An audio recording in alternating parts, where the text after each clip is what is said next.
Beloved, in your quest, getting to know whatever it is about something, be careful of how you judge. Be careful with your judgment.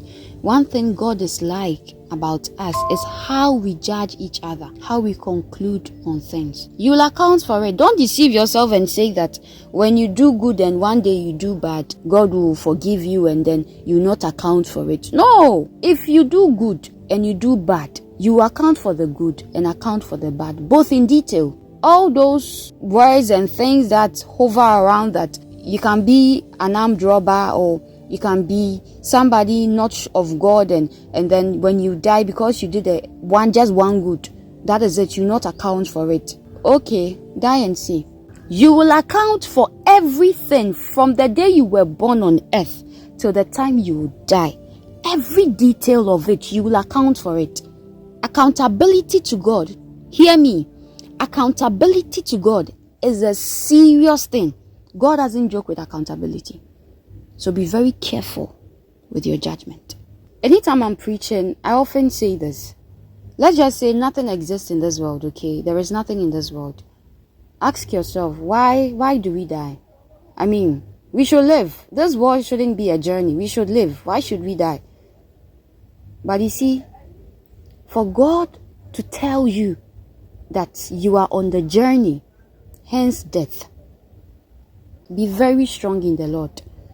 The enemy knows no break. In their dictionary, what they know is when we start, we finish. So they don't know any break. That is why they can torment your life, that you will get frustrated. The entire reply from Abba, I'm continuing from where we left, was centered on Jesus Christ. I don't know what you're going through, but remember, when somebody points hands at you, the rest of those fingers are pointed at them. It should tell you a lot. Jesus got betrayed by his own disciple. Jesus got gossiped about. If you are not important, you will not be talked about. God said, I shelter people, but Jesus Christ was born in a manger for a reason. This whole reply from God got me deeper in understanding, puzzling everything well, putting the notes.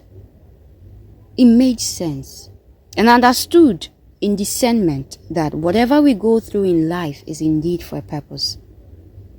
Don't give up yet. All will make sense one day. 1,000 years before God is just a day. All will make sense and you will understand. Don't give up yet. What didn't people do to Jesus to shut him up when he stood for the truth? He was so confident, yet these people call themselves of God. They say they belong to the Father, yet they couldn't contain the presence of Jesus Christ. During the time of Jesus' first miracle at Canaan, he got doubted until the water turned into wine before they believed. The enemy sometimes leverages on doubts to get what he wants, because humanity prefers to doubt than knowing the truth. We don't have the patience to wait. In the Lord we learn. You can't know it all. You keep learning. And that is why when you're walking with God and you're not careful, you find yourself elsewhere. In the Lord we learn. Beloved, life is very important. God said, anytime you pray to me, pray first for life. Pray for life first.